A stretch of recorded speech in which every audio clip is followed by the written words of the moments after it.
ദൈവത്തിൻ്റെ പരിശുദ്ധമായ നാമത്തിന് സ്തോത്രം ചെയ്യുകയും സ്തുതിക്കുകയും ചെയ്യുന്നു. ക്രിസ്തുവിൽ പ്രിയമുള്ളവരെ, അനുഗ്രഹീതമായ നല്ല ദിവസത്തെ ഓർത്ത് ഒരിക്കൽ കൂടി ദൈവത്തെ വാഴ്ത്തി സ്തുതിക്കുന്നു. നിങ്ങൾക്കെല്ലാവർക്കും സ്നേഹത്തിൻ്റെ വന്ദനവും അറിയിക്കുകയാണ്. കർത്താവ് നിമിത്തം നമുക്ക് തരുന്ന എല്ലാ സ്നേഹബന്ധങ്ങൾക്ക്, കർത്താവ് തരുന്ന വചനത്തിന്, ദൈവം തരുന്ന ധൈര്യത്തിന്, ദൈവം ജീവിക്കാൻ വേണ്ടി തരുന്ന പ്രേരണയ്ക്ക്, എല്ലാറ്റിനായി ദൈവത്തിന് നന്ദിയോടെ സ്തോത്രം ചെയ്യുന്ന കൂടെ നിങ്ങൾക്കെല്ലാവർക്കും സ്നേഹാഭിവാദനങ്ങൾ അറിയിച്ചുകൊണ്ട്, നിങ്ങളെ പ്രാർത്ഥനയിൽ സ്മരിച്ചുകൊണ്ട് ഇന്നത്തെ ആത്മീക ചിന്തയിലേക്ക് നമ്മൾ കടക്കുകയാണ്. വിശുദ്ധ മത്തായിയുടെ സുവിശേഷം 14-ാം അധ്യായം 31-ാമത്തെ വാക്യം ഞാൻ നിങ്ങളെ വായിച്ചു കേൾപ്പിക്കാം. മത്തായി 14:31. യേശു ഉടനെ കൈനീട്ടി അവനെ പിടിച്ചു. അല്പവിശ്വാസിയെ, നീ എന്തിന് സംശയിച്ചു എന്ന് പറഞ്ഞു. അല്പവിശ്വാസിയെ, നീ എന്തിന് സംശയിച്ചു എന്ന് പറഞ്ഞു. പരിചയമുള്ള കടലിലൂടെ പടകേറി അരിമശിഷ്യന്മാർ അക്കരയ്ക്ക് പോകുമ്പോൾ കർത്താവ് ആ യാത്രയിൽ കൂടെ ചേർന്നില്ല. എൻ്റെ ഓർമ്മയും പഠനവും ശരിയാണെങ്കിൽ യേശുക്രിസ്തു അവരെ പിരിഞ്ഞ് കർത്താവ് കൂടാതെ യാത്ര ചെയ്ത ഒരു സന്ദർഭം ഇതായിരിക്കാം എന്ന് ഞാൻ വിചാരിക്കുന്നു. ബാക്കി കർത്താവ് തൻ്റെ അരിമശിഷ്യന്മാരുമായിട്ട് തൻ്റെ ശുശ്രൂഷ ആരംഭിച്ചതിന് ശേഷം എപ്പോഴൊക്കെയാണോ അവിടെ എല്ലാവരും പിരിഞ്ഞിട്ടില്ല. യേശു കടലിലാണെങ്കിൽ അവരും കടലിൽ, യേശു മലയിലാണെങ്കിൽ അവരും മലയിൽ, യേശു യഹൂദയിലാണെങ്കിൽ അവരും യഹൂദയിൽ, യേശു ഗലീലയിലാണെങ്കിൽ അവരും ഗലീലയിൽ. അങ്ങനെ ഒന്നിച്ച് യാത്ര ചെയ്ത് ഒന്നിച്ച് മുന്നോട്ട് പോയി ഒന്നിച്ച് കൂടെ കൊണ്ട് നടക്കുക. വൈകുന്നേരം ആരും വീട്ടിൽ പോകാറില്ല. രാവിലെ 10 മണിയാകുമ്പോൾ മടങ്ങി വരുന്ന രീതിയുമല്ല.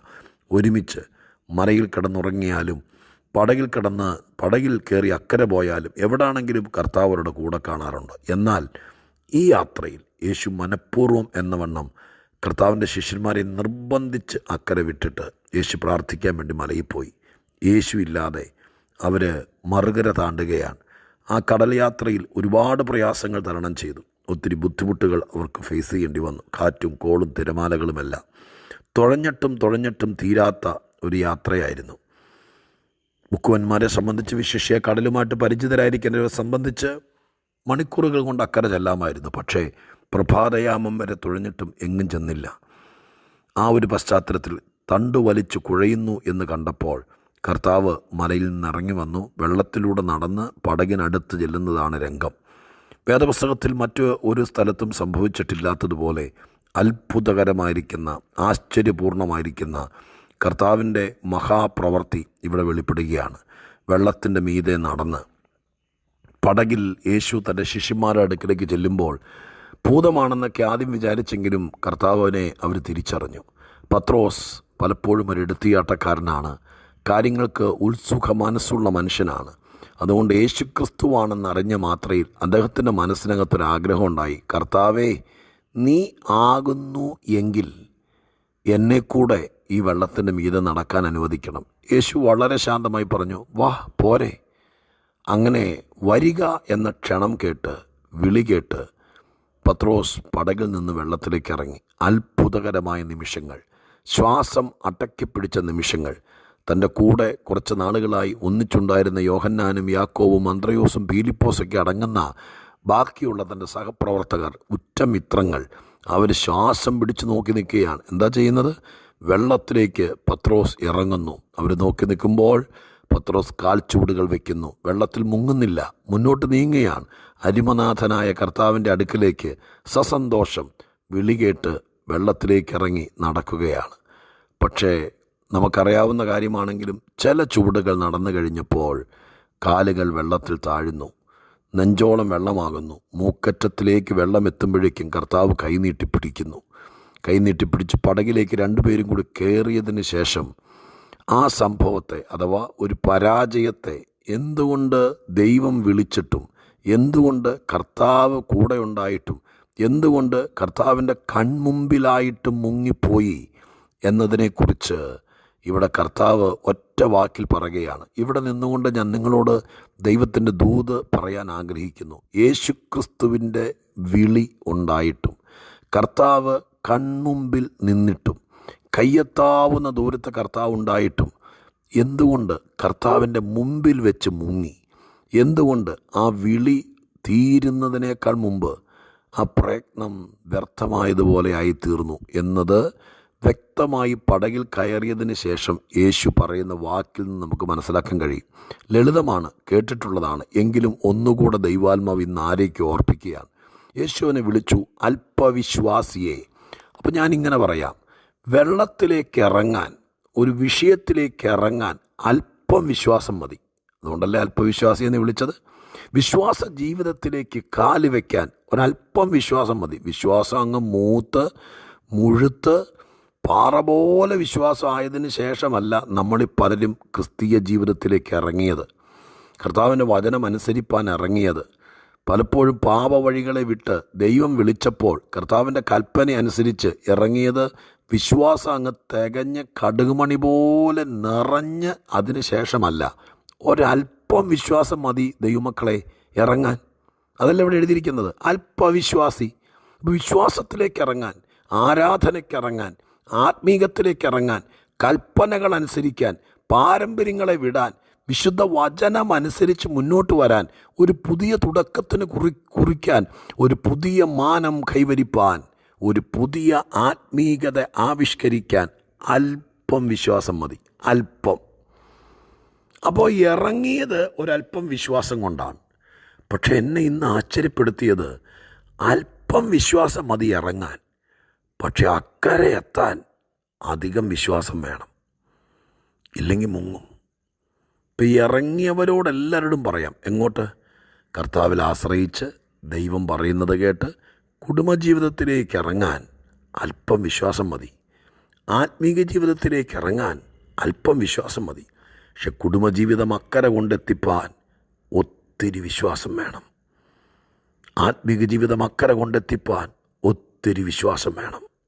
നിത്യതയിലെത്താൻ, ഈ ലോകസാഗരം നീന്തിക്കടക്കാൻ, നിങ്ങൾ ഇപ്പോൾ അഭിമുഖീകരിക്കുന്ന ഓളങ്ങളും തിരമാലകളും ആടിയുലയുന്ന വിഷയങ്ങളും കൈകാര്യം ചെയ്ത് മറുകര താണ്ടാൻ ഇറങ്ങിയപ്പോഴുള്ള വിശ്വാസം വേണ്ട, വിശ്വാസം പോരാ, അധികം വിശ്വാസം വേണം. അല്പവിശ്വാസം കൊണ്ട് ഇറങ്ങാം, പക്ഷെ അധിക വിശ്വാസം കൊണ്ടേ അക്കരെ എത്താൻ പറ്റൂ. വിശ്വാസത്തിൻ്റെ ശത്രുവാണ് സംശയം. അതാണ് ഇവിടെ രണ്ടാമത്തെ കാര്യം എഴുതിയിരിക്കുന്നത്. യേശു പറഞ്ഞു, അല്പവിശ്വാസിയെ അതൊരു കുറ്റമായി കണ്ടില്ല. നീ അല്പം വിശ്വാസം കൊണ്ട് ഇറങ്ങിയല്ലോ. ഒത്തിരി വിശ്വാസം കയ്യിൽ വെച്ചിട്ട് പലരും മിണ്ടാതിരിക്കുമ്പോൾ, ഭയങ്കര വിശ്വാസിയാന്ന് പറഞ്ഞിട്ട് ആരെയൊക്കെ പേടിച്ചിരിക്കുമ്പോൾ, മോനെ നിൻ്റെ അല്പവിശ്വാസം കൊണ്ട് ഇറങ്ങിയല്ലോ. അല്പവിശ്വാസം കൊണ്ട് നീ 10 കാഴ്ചകൂടെ വെച്ചല്ലോ. അതിനകത്ത് യേശു ഒരു കുറ്റവും പറഞ്ഞില്ല. പക്ഷെ വിശ്വാസത്തിൻ്റെ ശത്രു സംശയമാണ്. ഇറങ്ങിക്കഴിയുമ്പോൾ എനിക്ക് തോന്നുന്നു ഇറങ്ങാൻ സംശയമില്ലായിരുന്നു. സംശയിച്ചിരുന്നെങ്കിൽ ഇറങ്ങില്ലായിരുന്നു. എന്നാൽ ഇറങ്ങിക്കഴിയുമ്പോഴാണ് ശത്രു സംശയം കൊണ്ടുവരുന്നത്. സംശയിച്ചു. അവിടെയാണ് കുറ്റമായി പറഞ്ഞിരിക്കുന്നത്. എന്തുകൊണ്ട് മുങ്ങി, എന്തുകൊണ്ട് തകർന്നു, എന്തുകൊണ്ട് ഉലഞ്ഞു, എന്തുകൊണ്ട് യാത്ര പൂർത്തീകരിക്കാൻ പറ്റിയില്ല, എന്തുകൊണ്ട് ആ ദൗത്യം പൂർത്തീകരിക്കാതെ തിരിച്ചു കയറേണ്ടി വന്നു, അയ്യം വിളിക്കേണ്ടി വന്നു, എന്തുകൊണ്ട് എന്ന ചോദ്യത്തിന് ഇവിടെ മറുപടി തരുന്നത് സംശയം. സംശയം. എന്തിനെ സംശയിച്ചു, ആരെ സംശയിച്ചു എന്നൊക്കെ ഇവിടെ വലിയ പ്രമാദമായിരിക്കുന്ന ചോദ്യമാണ്. കടലിനെയോ കാറ്റിനെയോ ഒന്നുമല്ല, ദൈവവിളിയെ വിളിച്ചവനെ. ഞാനിങ്ങനെ പറയാം, നിങ്ങൾ ഒരു ദൗത്യ നിർവഹണത്തിലാണെങ്കിൽ, നിങ്ങൾ വിശ്വസിച്ചത് സത്യദൈവത്തെയാണെങ്കിൽ, വാഴ്ത്തപ്പെട്ട കർത്താവിനെയാണെങ്കിൽ, നിങ്ങളെ വിളിച്ചത് ദൈവമാണെന്ന് ഉറപ്പുണ്ടെങ്കിൽ അതിനെ സംശയിക്കരുത്. സംശയിച്ചാൽ സംശയം വിശ്വാസത്തിൻ്റെ ശത്രുവാണ്. നമുക്ക് പൂർത്തീകരിക്കാൻ പറ്റില്ല. അതുകൊണ്ട് ദൈവത്തോട് പ്രത്യേകം പ്രാർത്ഥിക്കേണ്ടത്, കർത്താവേ, സംശയങ്ങളെല്ലാം മനസ്സിൽ നിന്ന് മാറണം, എനിക്കിത് വിജയിപ്പിക്കണം, ഈ യാത്ര അക്കരെ എത്തിക്കണം, ഈ വെള്ളത്തിൽ മുങ്ങരുത്, ഈ പ്രതിസന്ധിയിൽ തകരരുത്. അല്പം വിശ്വാസം കൊണ്ട് ഞാൻ ഇറങ്ങി, ഇവിടെ ഇനി തളരരുത്. എൻ്റെ വിശ്വാസം വർദ്ധിക്കണം, എൻ്റെ സംശയം മുഴുവൻ മാറണം, ഞാൻ ജയിക്കും എന്നത് ഉറപ്പാക്കണം. പരീക്ഷ എഴുതുന്ന കുഞ്ഞുങ്ങളോട് പ്രത്യേകം പറയുന്നു, സംശയിക്കരുത്. അല്പം വിശ്വാസം കൊണ്ട് നീ മുന്നോട്ടിറങ്ങി, നിന്നെ അക്കരെ എത്തിക്കാൻ, നിന്നെ ജയാളിയാക്കാൻ ദൈവം വിശ്വസ്തനാണെന്ന് 100% വിശ്വസിക്കുക. കുടുംബജീവിതത്തിൽ എന്തെങ്കിലും പ്രയാസങ്ങൾ നേരിടുന്നവരെന്നെ കേൾക്കുന്നുണ്ടെങ്കിൽ ഇറങ്ങാൻ ഒരല്പം വിശ്വാസം മതിയായിരുന്നു. അധികം വിശ്വാസമുണ്ടെങ്കിലേ നമുക്കിത് ജയിപ്പിക്കാൻ പറ്റുള്ളൂ. സംശയിക്കരുത്. വിളിച്ച ദൈവം വിശ്വസ്തനാണ്. ശുശ്രൂഷയിൽ തളരുന്നവരാരെങ്കിലും എന്നെ കേൾക്കുന്നുണ്ടെങ്കിൽ ഒരല്പം വിശ്വാസം മതി ശുശ്രൂഷയ്ക്കിറങ്ങാൻ. പക്ഷെ മുന്നോട്ട് പോകുമ്പോൾ വലിയ പ്രയാസങ്ങൾ നേരിടാം. പക്ഷേ സംശയിക്കരുത്. ആത്മീക ജീവിതത്തിലേക്ക് ഇറങ്ങിയവരോട് കർത്താവിൻ്റെ വചനം കേട്ടു, ദൈവത്തിൻ്റെ കൽപ്പനകൾ അനുസരിപ്പാൻ വേണ്ടി ഒരല്പം വിശ്വാസം മതി ഇറങ്ങാൻ. പക്ഷെ മുന്നോട്ട് പോകാൻ അധികം വിശ്വാസം വേണം. ഒന്നിനെയും സംശയിക്കരുത്. ദൈവവിളിയെ പ്രത്യേകം സംശയിക്കരുത്. നമുക്ക് ജയാളികളാകാം. സംശയിക്കാതെ മുന്നേറാം. താഴരുത്. നമുക്ക് നടന്ന് തന്നെ പ്രതികൂലങ്ങളെ ജയിക്കണം. പ്രാർത്ഥിക്കട്ടെ. പരിശുദ്ധ ദൈവമേ, ഞങ്ങളുടെ സ്വർഗീയ പിതാവേ, വിശ്വാസത്തിൻ്റെ ശത്രുവാണ് സംശയം. ആ സംശയം ഞങ്ങളുടെ ഹൃദയത്തിൽ സ്ഥാനം പിടിച്ചാൽ വിശ്വാസം അത് ഖനിക്കും. എത്ര കട്ടിയുള്ള വിശ്വാസമാണെങ്കിലും, എത്ര പഴക്കമുള്ള വിശ്വാസിയാണെങ്കിലും വെടികൊണ്ടതുപോലെ ചോർന്നു പോകും സംശയം അകത്ത് കയറിയാൽ. നാഥ, അരുമനാഥനെ സംശയിക്കാതെ, സ്വർഗീയ വിളിയെ സംശയിക്കാതെ, എന്നിലുള്ള ദൈവകൃപയെ സംശയിക്കാതെ, എൻ്റെ മേൽ പകർന്ന അഭിഷേകത്തെ സംശയിക്കാതെ, എനിക്ക് തന്ന ശുശ്രൂഷയെ സംശയിക്കാതെ, എൻ്റെ കുടുംബത്തെ സംശയിക്കാതെ, എൻ്റെ കർത്താവ് വിളിച്ചതിൽ വിശ്വസ്തനായിരിക്കാൻ കൃപ തരണമേ എന്ന് പ്രാർത്ഥിക്കുന്നു. എല്ലാവർക്കും വേണ്ടി അത് തന്നെ പ്രാർത്ഥിക്കുന്നു. കർത്താവേ, അങ്ങയുടെ തിരുസന്നിധിയിൽ ഏൽപ്പിക്കുന്നു. അല്പവിശ്വാസം കൊണ്ട് ഇറങ്ങിത്തിരിച്ചവരാരും ഈ ലോകസാഗരത്തിൽ മുങ്ങിപ്പോകല്ലേ. അവർ മറുകരയെത്തണേ. പ്രതിസന്ധികളെ തരണം ചെയ്യാൻ കൃപ കൊടുക്കണേ. അതിനായി പ്രാർത്ഥിക്കുന്നു. യേശു ക്രിസ്തുവിൻ്റെ നാമത്തിൽ അപേക്ഷിക്കുന്നു. കേൾക്കണമേ സ്വർഗീയ പിതാവാം ദൈവം.